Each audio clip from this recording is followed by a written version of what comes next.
As 5 feridas emocionais. Capítulo 3. O abandono.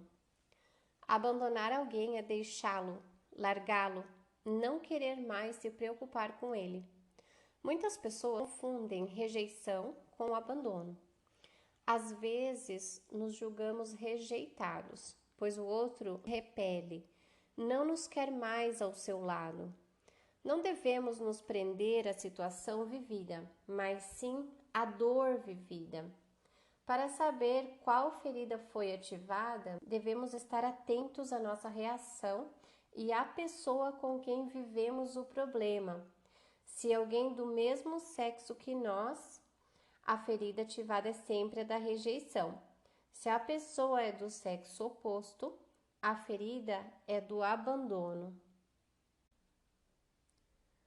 A ferida vivida no caso de um abandono, assim como as 3 próximas feridas que analisaremos, trata do ter e do fazer.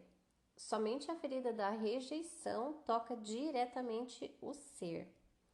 Veremos aqui alguns exemplos de situações capazes de despertar a ferida do abandono numa criança.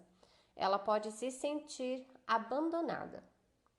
Se sua mãe passar de repente a se ocupar com um novo bebê. O sentimento do abandono será ainda mais forte se o bebê necessitar de cuidados especiais por ser doente ou problemático. A criança terá a impressão de que a mãe a abandona continuamente para cuidar do outro. Começará a achar que será assim para sempre, que nunca mais terá de volta a mãe de antes.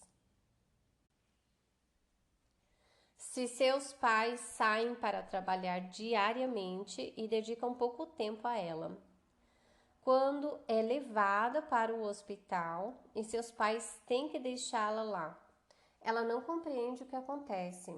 Se tem consciência de que foi um pouquinho mal criada nas semanas anteriores e que os pais se aborreceram com seu comportamento na ocasião, o sentimento de abandono pode ser ainda mais pronunciado. No hospital, ela pode resolver acreditar que os pais a abandonaram para sempre, mesmo recebendo a visita diária dos dois. A dor gravada no momento em que ela se sentiu abandonada prevalece.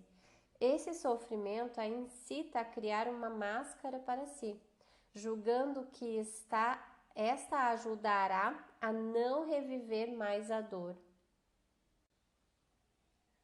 Quando os pais a deixam com alguém durante as férias, mesmo que seja com a avó. Se sua mãe está sempre doente e seu pai vive muito ocupado ou ausente, ela é obrigada a se virar sozinha. Conheci uma senhora que viveu um medo terrível quando seu pai faleceu. Sua morte, que ela encarou como um abandono, foi muito marcante, pois na época sua mãe não cansava de lhe dizer que a expulsaria de casa assim que ela fizesse 21 anos.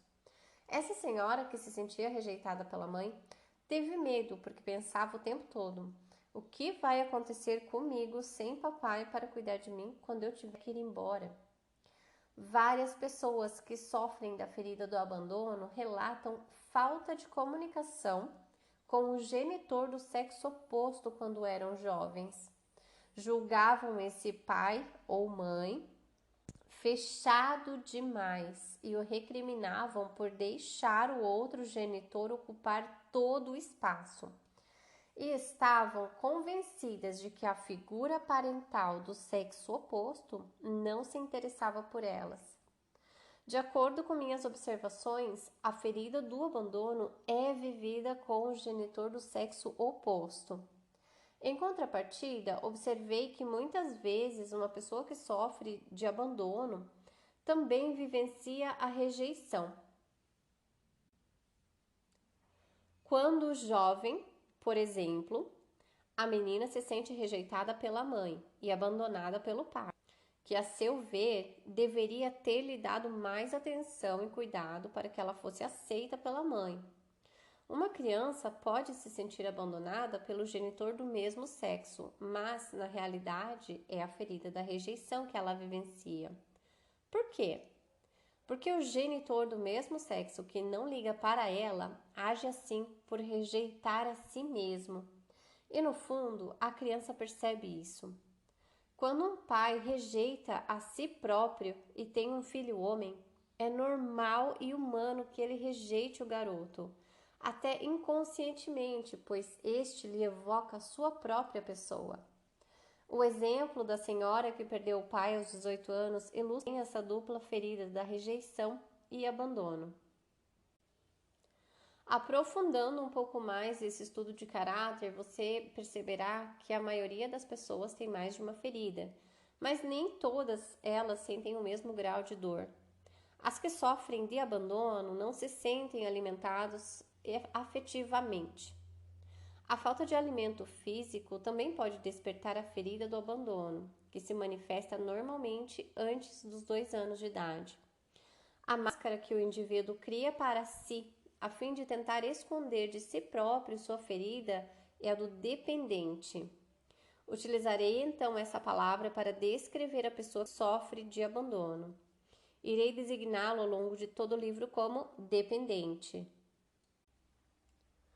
Quem utiliza essa máscara exibe um corpo carente de tônus, um corpo esguio, magro e apático. Indica uma ferida do abandono mais profunda. O sistema muscular é pouco desenvolvido e parece não ser capaz de manter o corpo ereto. Este exprime exatamente o que se passa no interior da pessoa. O dependente acredita que não pode conquistar nada sozinho e que precisa de outra pessoa para auxiliá-lo. Seu corpo reflete essa necessidade de apoio. Não é difícil ver em sua figura a criancinha que precisa de ajuda. Grandes olhos tristes também indicam a ferida do abandono. As pernas são fracas, os braços são compridos demais, pendem ao longo do corpo. É o tipo de indivíduo que parece não saber o que fazer com os braços, principalmente quando há outras pessoas olhando. Ele também pode ter uma aparência curvada, como se a coluna não fosse capaz de suportar completamente seu peso. E algumas partes do corpo, como ombros, seios, nádegas, bochechas, barriga, saco escrotal, podem ser caídas ou flácidas. Como se pode ver, a característica mais marcante do dependente é a falta de tônus muscular. Se você perceber isso em alguém, provavelmente essa pessoa adota a máscara de dependente para esconder a ferida do abandono. Não se esqueça de que é a intensidade da ferida que determina a espessura da máscara. Uma pessoa muito dependente terá sempre as características mencionadas acima. Se um indivíduo tem apenas algumas delas, é porque sua ferida é mais leve. É importante observar que, no caso de uma pessoa gorda que carece de tônus em determinadas partes do corpo, seu excesso de peso pode indicar outra ferida que nós analisaremos mais adiante. Você deve aprender a diferenciar a máscara do escapista da do dependente. Pode haver duas pessoas muito magras ao seu lado e uma ser escapista e a outra dependente. Ambas podem ter tornozelos pequenos e punhos finos. A diferença é perceptível, sobretudo no tônus. O escapista, apesar de sua magreza ou baixa estatura, mantém-se aprumado, ao passo que o dependente adota uma postura apática. O escapista parece ter a pele mais colada nos ossos, porém com um sistema muscular sólido, enquanto o dependente é mais adiposo, embora careça de tônus. Quando uma pessoa sofre das duas feridas, da rejeição e do abandono, é possível detectar em seu corpo determinadas características do escapista e do dependente. A ferida que salta mais aos olhos indica aquela de que a pessoa sofre com mais regularidade. Olhar as pessoas à sua volta para descobrir suas feridas é um excelente exercício de intuição. Como o corpo diz tudo sobre a pessoa, há cada vez mais gente tentando modificar sua aparência física, geralmente por meio da cirurgia plástica ou da malhação. Quando tentamos esconder nosso corpo, buscamos dissimular as feridas que ele representa. Na verdade, é com nossa intuição que podemos descobrir as partes que as pessoas tentam transformar em si mesmas. Por exemplo, observando uma cliente durante uma consulta, notei que ela tinha seios firmes e bonitos, quando na realidade a primeiríssima impressão era de que ela tinha os seios caídos. Foi um flash de poucos segundos. Mas, como aprendi a confiar em minha intuição, falei com ela sobre a reação que tive e perguntei-lhe se havia feito uma cirurgia plástica. Ela confirmou, dizendo que recorreu à cirurgia porque não gostava de seus seios caídos. Às vezes, é um pouco mais difícil enxergar com clareza certos detalhes físicos, principalmente do corpo feminino, por causa de vários acessórios usados pela mulher. Sutiãs, ombreiras, enchimentos para as nádegas, que confundem o olhar. De toda forma, a pessoa que se olha no espelho não pode mentir para si mesma. Recomendo, portanto, que siga sua intuição e sua primeira impressão ao examinar outra pessoa. Conheço homens que fazem musculação desde adolescentes, mas que, apesar do tórax e dos braços bem definidos, apresentam certa falta de tônus. Quando interrompem os exercícios físicos, seu corpo volta a dar mostras de flacidez. Isso acontece apenas nos homens dependentes. Não é porque escondemos fisicamente uma ferida que ela é sanada. Volto ao meu exemplo do ferimento na mão, citado no primeiro capítulo. Esconder a mão numa luva ou atrás das costas não faz a ferida se curar. Dos 5 tipos, o dependente é o mais apto a se tornar vítima. Há fortes probabilidades de que um de seus pais, ou mesmo ambos, sejam igualmente vítimas. A vítima é uma pessoa que engendra dificuldades de todo tipo ao longo da vida, em especial problemas de saúde, para chamar a atenção para si. Isso provê as necessidades do dependente que julga nunca ter o suficiente. Ele acha que, se não conseguir atrair a atenção do outro, não poderá contar com seu apoio. Podemos notar esse fenômeno nos dependentes quando eles ainda são muito jovens.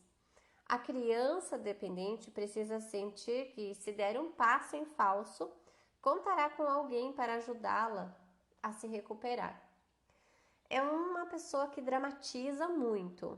O mais ínfimo incidente ganha proporções gigantescas.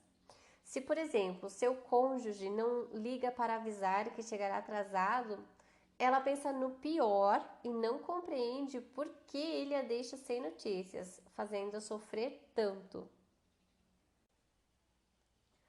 Ao depararmos com uma pessoa que se comporta como vítima, costumamos nos perguntar como ela consegue arranjar tantos problemas. O dependente, por sua vez, não vive esses incidentes como obstáculos. Ao contrário, encara seus problemas como dádivas, pois chamam a atenção dos outros para si. Isso impede que se sinta abandonado. Ser abandonado é mais doloroso do que encarar os múltiplos problemas que ele cria. Só um outro dependente pode realmente compreender isso. Quanto mais uma pessoa age como vítima, mais se agrava sua ferida de abandono.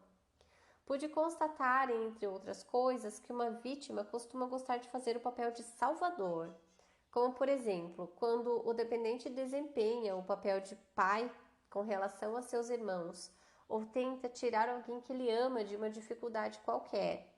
São meios sutis de receber atenção. Na realidade, quando o dependente faz muito por outra pessoa, ele deseja, sobretudo, ser elogiado, sentir-se importante. No entanto, essa atitude acarreta dores nas costas, pois ele coloca sobre si responsabilidades que não são suas. Ele costuma ter altos e baixos. Durante certo tempo está feliz e tudo corre bem. De repente, sente-se infeliz e triste. Pergunta-se inclusive o porquê disso, já que essa é uma situação frequente e acontece sem motivo aparente. Mas se ele procurar bem, descobrirá seu medo da solidão. A forma de ajuda de que o dependente mais carece é o apoio dos outros. Tenha ou não dificuldade para tomar decisões por si próprio, o dependente costuma pedir a opinião ou a aprovação dos outros antes de decidir qualquer coisa. Ele precisa se sentir amparado em suas decisões. Suas expectativas em relação aos outros estão ligadas ao que eles podem fazer para ajudá-lo. Mas não é uma ajuda física que ele procura, e sim o apoio de alguém no que ele faz ou quer fazer. Quando é apoiado, sente-se amado. O dependente pode parecer preguiçoso, pois não gosta de praticar esportes ou executar tarefas manuais sozinhos. Ele precisa da presença de alguém ao seu lado. Quando faz alguma coisa para o outro, é na expectativa de um retorno de afeição. Quando recebe a afeição almejada, compartilhando uma atividade agradável com outra pessoa, ele deseja que aquilo dure e o fim de um prazer é vivido como um abandono. A pessoa dependente, inclinada para o seu lado vítima, tende a ter uma voz de criança e a fazer muitas perguntas, em especial se for uma mulher. Isso pode ser constatado quando ela pede ajuda. Tem grande dificuldade de aceitar uma recusa e sua tendência é insistir. Quanto mais sofre ao receber um não como resposta, mais propensa ela fica a utilizar todos os meios para obter o que quer, ou seja, usando a manipulação, manha, chantagem emocional, etc. O dependente pede conselhos com frequência, pois não se julga capaz de chegar lá sozinho. Mas isso não significa que escute as sugestões recebidas. Ele fará o que lhe der na veneta, uma vez que o que procurava não era necessariamente ajuda, mas sim apoio.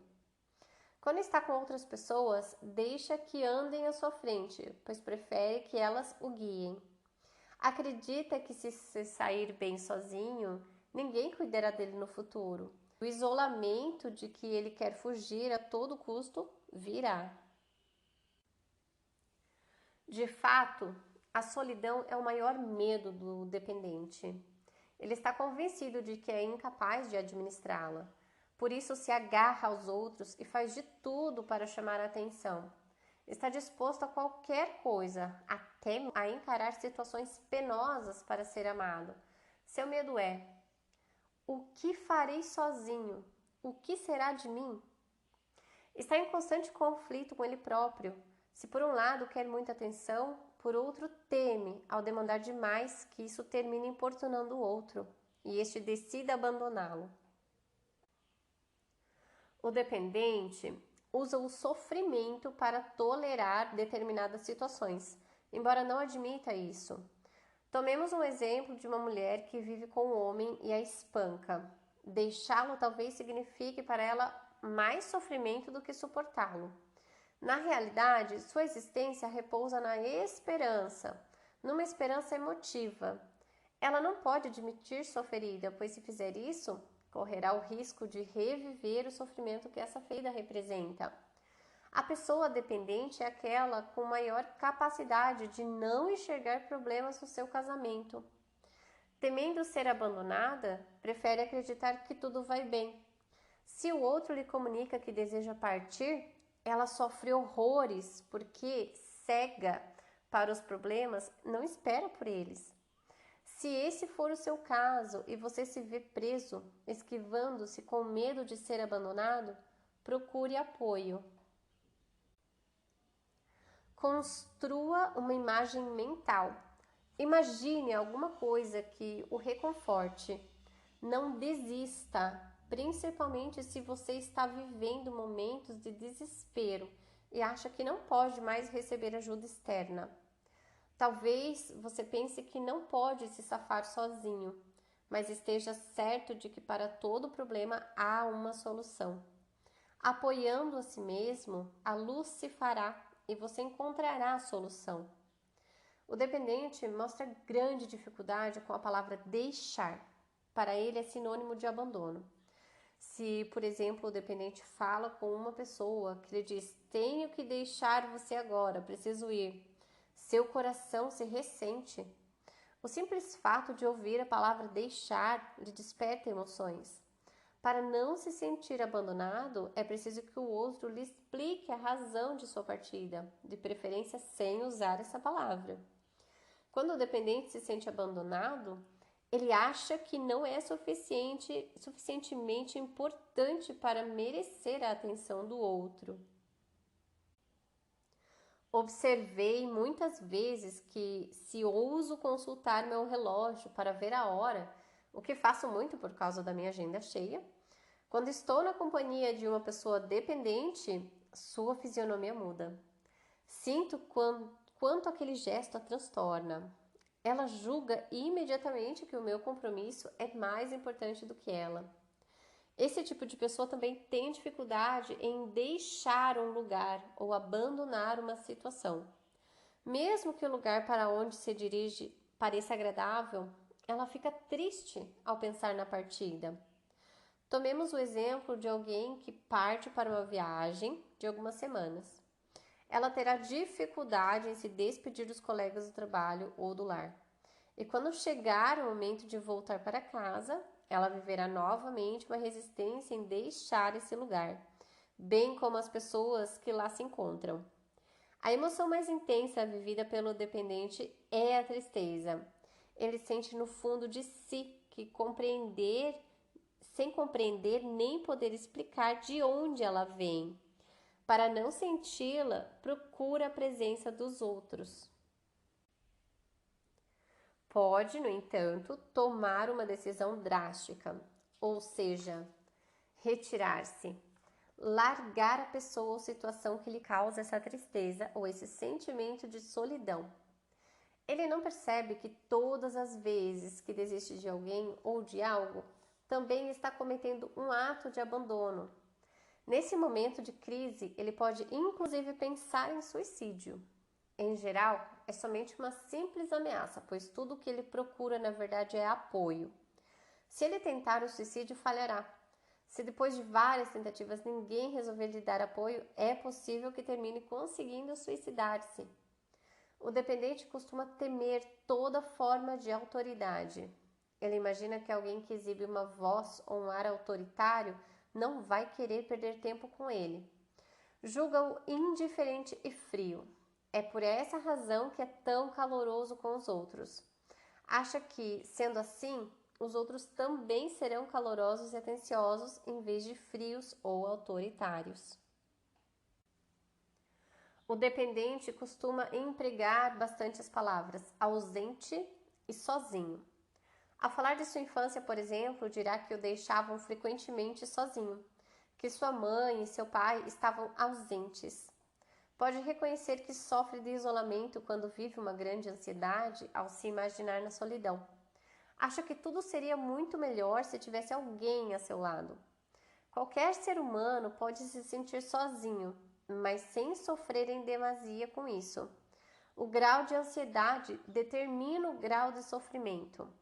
Sentir-se isolado também gera um sentimento de urgência nesse tipo de pessoa, pois ela tem medo de que o que lhe falta lhe seja recusado ou se torne inacessível no momento em que ela desejar.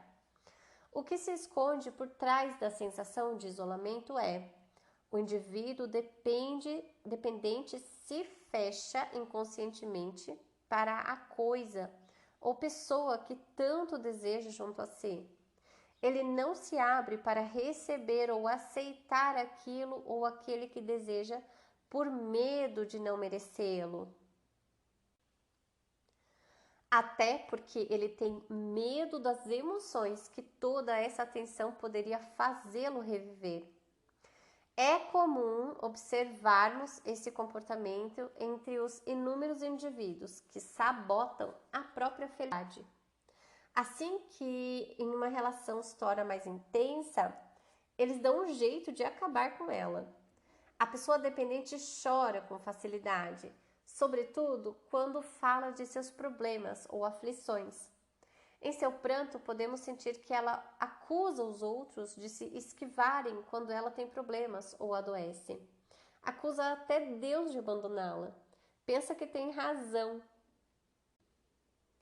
Não percebe que é ela própria quem abre mão dos outros. Tampouco se dá conta da quantidade de projetos e cursos que ela abandona. Seu ego lhe prega peças, como aliás faz a todos nós. O dependente precisa da atenção e da presença dos outros, mas não percebe a quantidade de vezes que não age com os outros como gostaria que agissem com ele. Por exemplo, ele gosta de sentar-se sozinho para ler um livro, mas não suporta que seu cônjuge faça o mesmo. Adora ir sozinho a certos lugares, mas se sentirá abandonado e desdenhado se o parceiro agir da mesma forma. Ele pensa: na verdade, não sou suficientemente importante para que ele me convide. Se não for chamado para uma reunião ou para um encontro ao qual acredita que deveria comparecer, se sentirá muito mal e mergulhará numa grande tristeza, num sentimento de abandono e de autodesprezo. O dependente tem o hábito de tocar na pessoa amada. Em criança, a menina liga fisicamente ao pai e o menino à mãe. Num casal, é comum o dependente se apoiar no outro, ou lhe dar a mão, ou tocá-lo. Quando está de pé, ele procura se recostar numa parede ou numa porta. Mesmo sentado, tem dificuldade de se manter aprumado. Apoia seu braço no encosto ou afunda na cadeira. De todo modo, tem dificuldade de se manter ereto. Tende a se inclinar para frente. Quando você vir alguém procurando muita atenção numa reunião, observe seu corpo e verá o dependente que mora nele. Em minhas oficinas, noto que há sempre pessoas aproveitando os intervalos para me fazer perguntas em particular. Constato invariavelmente que elas portam a máscara de dependente. Em geral, peço-lhes que me façam as mesmas perguntas durante a oficina, pois são boas questões e as respostas podem interessar aos outros participantes. Quando a aula recomeça, elas quase sempre se negam a perguntar qualquer coisa. O que lhes interessava era que eu lhes respondesse em particular. Às vezes, aconselho a essas pessoas que procurem uma terapia para obter assim toda a atenção que desejam. Entretanto, essa solução tem seus limites, uma vez que pode alimentar a ferida em vez de curá-la. Outra maneira de chamar a atenção é ocupar uma função que implica acesso em grande público. Muitos cantores, atores e artistas são dependentes. Eles se sentem bem no papel de vedete, de destaque. Numa consulta particular, o dependente é o tipo que mais costuma estabelecer uma aderência com seu terapeuta.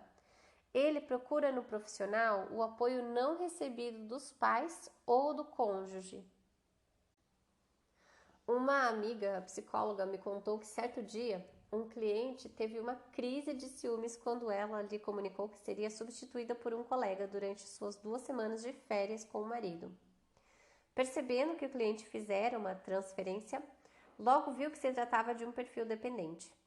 Sempre recomendo aos meus amigos psicólogos e terapeutas que sejam bem vigilantes, pois há grande risco de transferência quando seu cliente sofre de abandono.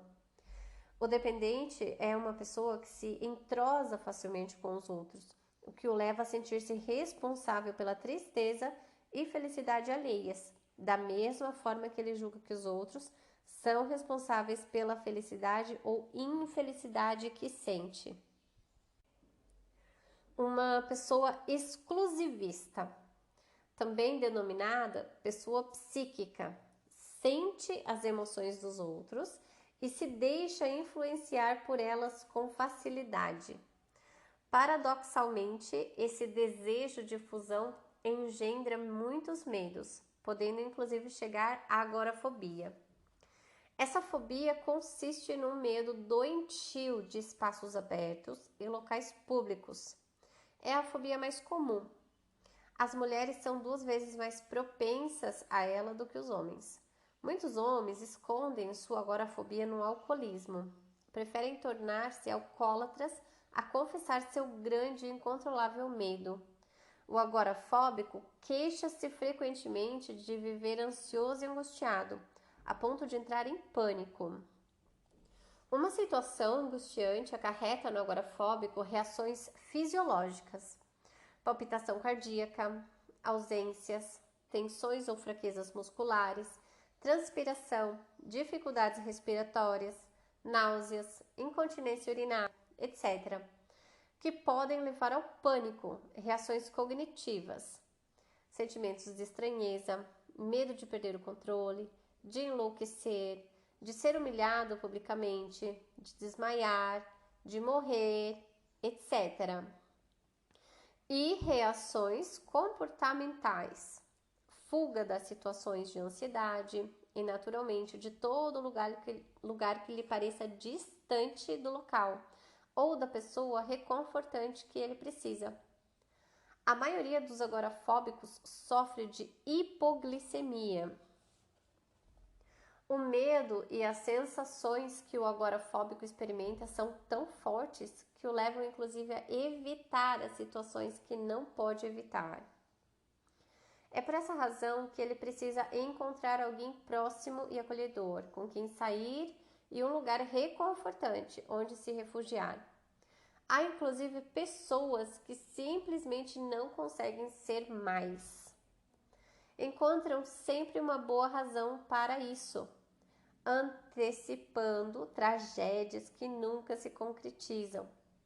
A maioria dos agorafóbicos foi muito dependente de suas mães quando jovens e se sentiram responsáveis por sua felicidade e por ajudá-las em seu papel de mãe. O agorafóbico pode se ajudar emocionalmente resolvendo sua relação com a mãe. Os 2 grandes temores do agorafóbico são o medo de morrer e o medo da loucura. Após encontrar agorafóbicos em quase todas as oficinas que ministrei, pude fazer uma síntese interessante a respeito desse transtorno, o que ajudou centenas de indivíduos. Esses medos vêm da infância e foram vividos no isolamento. Um foco propício à eclosão desse mal é a morte ou a loucura de alguém no círculo familiar. Esse medo de morrer no agorafóbico é vivido em todos os níveis, embora ele nem se dê conta disso. Ele não se julga capaz de enfrentar uma mudança em qualquer domínio que seja, pois isso representaria uma morte simbólica. Eis porque toda mudança lhe gera angústia e acentua seu grau de agorafobia. Isso pode acontecer em momentos de transição, como a passagem da infância à adolescência, da adolescência à idade adulta, de solteiro a casado, uma transferência de cargo, uma mudança de domicílio, um novo trabalho, uma gravidez, um acidente, uma separação, a morte ou o nascimento de alguém, etc. Durante vários anos, esses medos e angústias podem ser inconscientes e represados. Então, um dia, quando atinge seu limite mental e emocional, o agorafóbico não consegue mais se conter e seus medos se tornam conscientes e visíveis. O agorafóbico costuma ter uma imaginação fértil e descontrolada. Ele se vê em situações muito além da realidade e se julga incapaz de fazer frente a essas mudanças. Sua grande atividade mental o faz temer a loucura. Ele não ousa falar sobre suas questões com os outros, pois receia que o considerem louco. É preciso compreender que isso não é loucura, mas uma sensibilidade forte e mal administrada. Se você se encaixa nos critérios acima, saiba que o que está vivendo não é loucura e não mata. Você simplesmente se abriu demais quando jovem para as emoções dos outros, julgando ser responsável pela felicidade ou infelicidade deles. Por conseguinte, tornou-se demasiado psíquico para poder estar à espreita e prevenir os infortúnios. Eis que você absorve todas as emoções e medos alheios quando se vê num local público. O mais importante é aprender a verdadeira noção de responsabilidade, pois aquela em que você acreditou até agora não é boa para você. Constatei o caráter do dependente na maioria dos agorafóbicos que encontrei até agora. Na definição da agorafobia consta o medo da morte e da loucura. No âmago do dependente, quando um ente querido falece, ele vive um sentimento de abandono. Sente cada vez mais dificuldade para aceitar a morte de quem quer que seja, pois cada morte reabre sua ferida do abandono, contribuindo para acentuar seu grau de agorafobia. Pude observar que a pessoa cuja ferida do abandono predomina tem mais medo da morte, enquanto aquela cuja ferida predominante é a traição tem mais medo da loucura. Discorro sobre a ferida da traição no capítulo 5. A mãe dependente exclusivista depende muito do amor dos filhos e faz de tudo para que ele perceba isso. O amor dos outros, principalmente dos mais próximos, ampara os dependentes. Ajuda-os a se manterem em pé. Ouvi pessoas dependentes dizerem: não posso suportar uma circunstância em que alguém não me ama. Farei de tudo para dar um jeito nessa situação. Quando alguém dependente afirma: é importante você me ligar para me dar notícias, na realidade ele quer dizer: quando você me liga, eu me sinto importante. Ele precisa a todo custo que os outros o façam sentir-se importante, pois não consegue isso por si mesmo. Quando em contato com os problemas causados pela sua dependência, o indivíduo anseia ser independente. Julgar-se independente torna-se então uma realidade muito comum nessas pessoas, que adoram dizer aos outros a que ponto se consideram independentes. Entretanto, isso só faz acentuar e esconder a ferida do abandono, uma vez que ela não é tratada. Por exemplo, uma pessoa dependente diz que não quer ter filhos e usa como justificativa o desejo de conservar a própria independência. Na verdade, no homem independente, isso costuma esconder o medo de não receber mais toda a atenção de sua parceira se houver uma criança em casa. No caso da mulher dependente, por sua vez, o medo maior é o de sentir sufocada por todas as obrigações que um filho acarreta. Em contrapartida, se ela quiser ter filhos, se sentirá mais confortável enquanto eles ainda forem crianças, pois serão mais dependentes dela. Isso a faz se sentir mais importante. O dependente tem mais interesse em alcançar a autonomia do que a independência. Explico como conseguir isso no último capítulo. Em sua vida sexual, o comportamento do dependente também é assim. Ele usa o sexo para prender o outro. Isso é mais perceptível na mulher. Quando a pessoa dependente se sente desejada por outra, ela se julga mais importante. Entre os 5 tipos, eu diria que a pessoa que receia ser abandonada é a que mais ama o sexo, tendo um impulso sexual mais intenso que o seu cônjuge. Não é raro observar que os indivíduos que se queixam de falta de sexo em geral sofrem da ferida do abandono e usam a máscara de dependente. Quando a mulher dependente não deseja fazer sexo, ela não diz isso a seu parceiro. Prefere fingir desfrutar, pois não quer perder uma oportunidade de se sentir desejada. Conheci inclusive algumas mulheres que aceitaram manter seu relacionamento mesmo sabendo que o marido tinha outra. O homem dependente, por sua vez, prefere fingir não saber que a mulher tem um amante. Essas pessoas preferem suportar esse tipo de situação a serem abandonadas. Não é o seu ideal, mas elas estão dispostas a tudo para não perder o parceiro. Depois de tudo o que foi dito neste capítulo, fica evidente que a ferida do abandono afeta a nossa comunicação. Os medos que impedem o dependente de se comunicar com clareza e expor suas demandas são de chorar, de que o outro vá embora, de que o outro não concorde e ignore o que é dito ou pedido, de receber um não, de ser rechaçado, de não ser apoiado como espera, de não corresponder às expectativas dos outros. Se você se vê nesses medos, precisa compreender que não está sendo você mesmo e que é sua ferida do abandono que está prevalecendo. Na esfera alimentar, o dependente consegue comer muito sem ganhar peso. Como sua atitude interior é nunca ter o suficiente, é também essa mensagem que seu corpo recebe quando ele come. Seu corpo reage em consequência disso. Quando uma pessoa come, mesmo que muito pouco, pensando estar ingerindo muito, seu corpo recebe essa mensagem e reage como se fosse muito, e ela passa então a ganhar peso. No capítulo anterior, mencionei que o escapista tem tendência a se tornar anoréxico, enquanto o dependente tende mais para a bulimia. Minhas pesquisas me levam a concluir que quando um homem dependente tem sintomas de bulimia, é porque ele procura nutrir-se de sua mãe.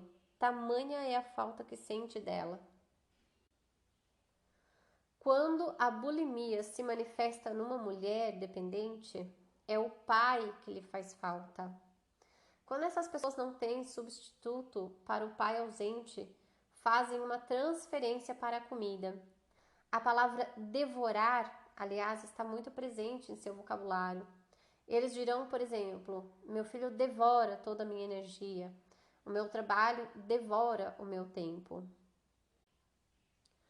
O dependente prefere os alimentos macios aos alimentos duros. Em geral, também gosta muito de pão, que é o símbolo da terra provedora.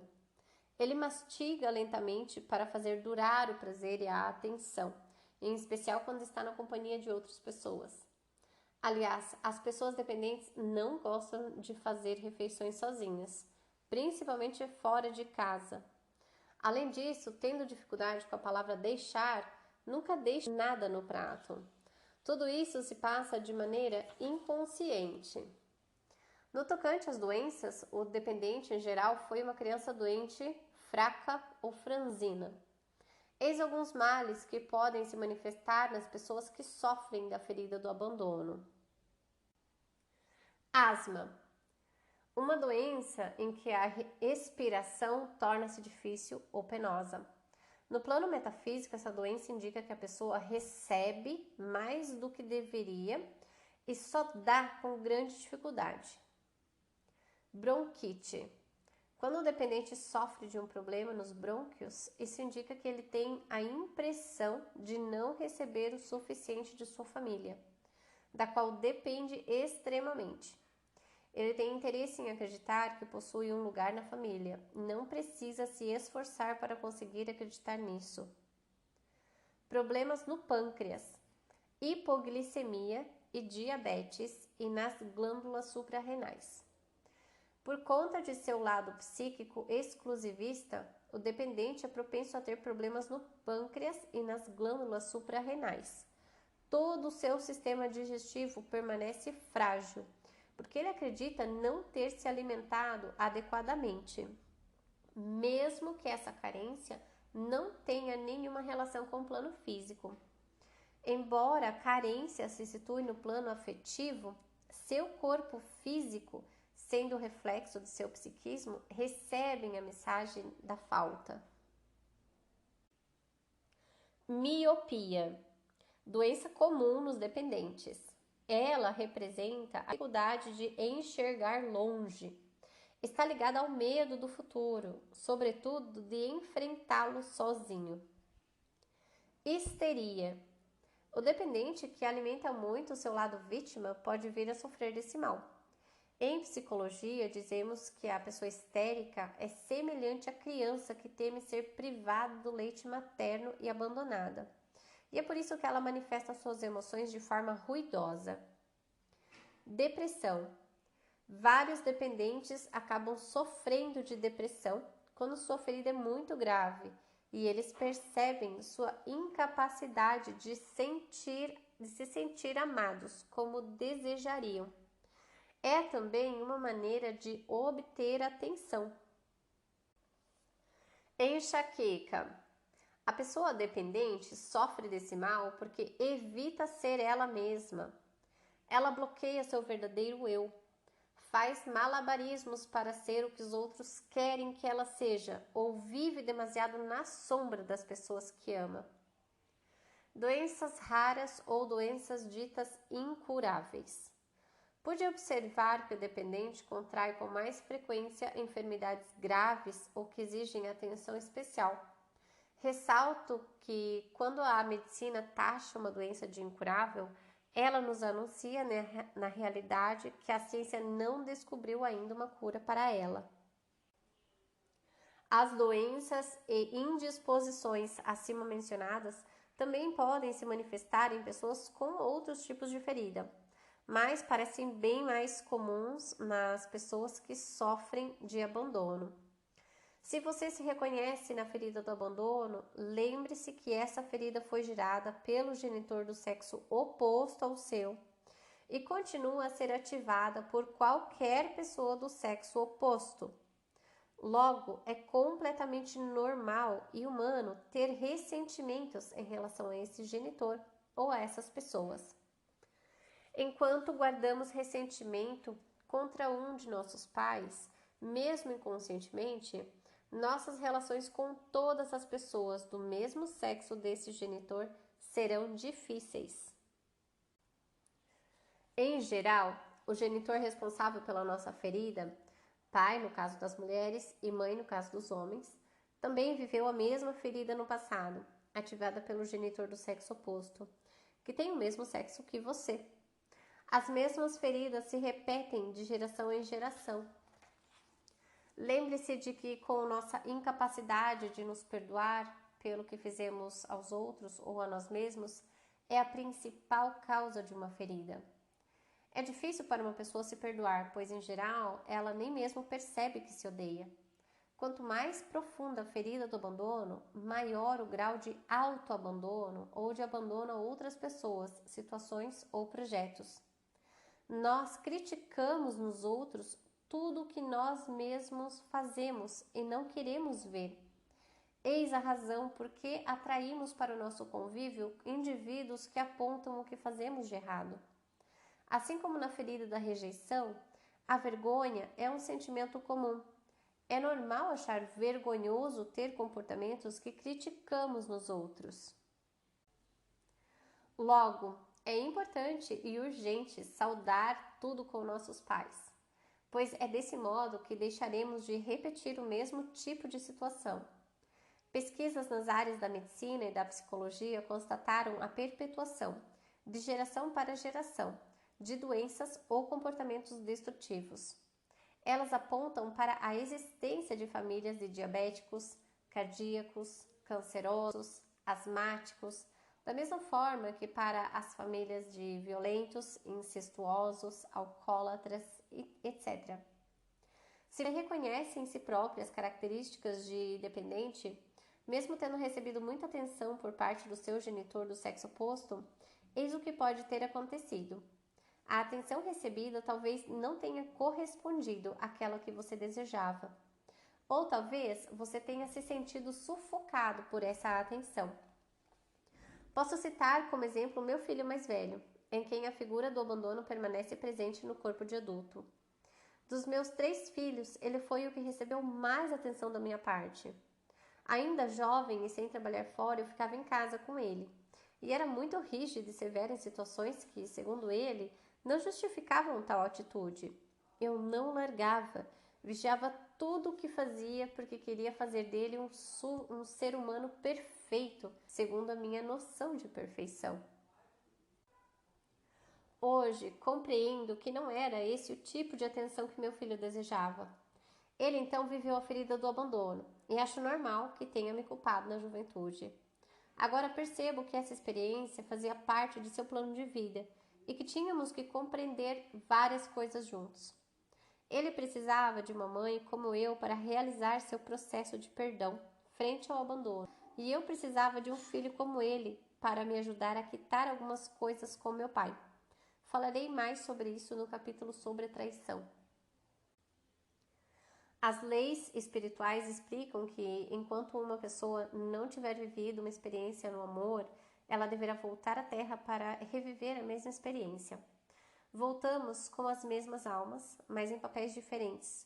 Tudo isso para termos uma chance de quitar definitivamente o que não saudamos em nossas vidas pregressas.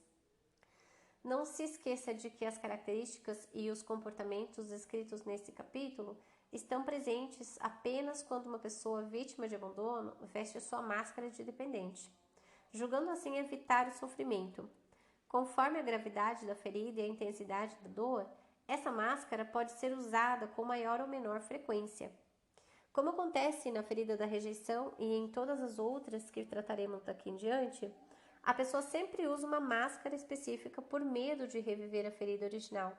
No caso deste capítulo, o indivíduo se esconde atrás da máscara do dependente para fugir do sentimento de abandono. Se você tem a ferida do abandono, provavelmente se reconheceu em alguns dos traços de personalidade que descrevi aqui. Mas reforço que, qualquer que seja a ferida, é quase impossível que alguém se identifique com todas as características referentes a ela. No entanto, quanto mais profunda for a sua ferida, mais frequente será o uso da máscara, ou seja, mais características irá apresentar. Características da ferida do abandono. Despertar da ferida. Entre 1 e 3 anos de idade, com o genitor do sexo oposto. Falta de alimento afetivo ou do tipo de alimento desejado. Máscara, dependente. Cor. Comprido, magro, sem tônus, pernas fracas, dorso curvado, braços parecendo compridos demais e pendendo ao longo do corpo, partes do corpo caídas ou flácidas. Olhos grandes, tristes, olhar repuxado.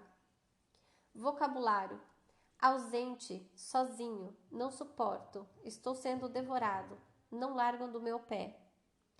Caráter: vítima, exclusivista, necessidade de presença, de atenção, de apoio e principalmente de amparo, dificuldade de fazer ou decidir alguma coisa sozinho. Pede conselhos, não necessariamente para segui-los. Voz de criança, dificuldade de receber um não, de aceitar uma recusa.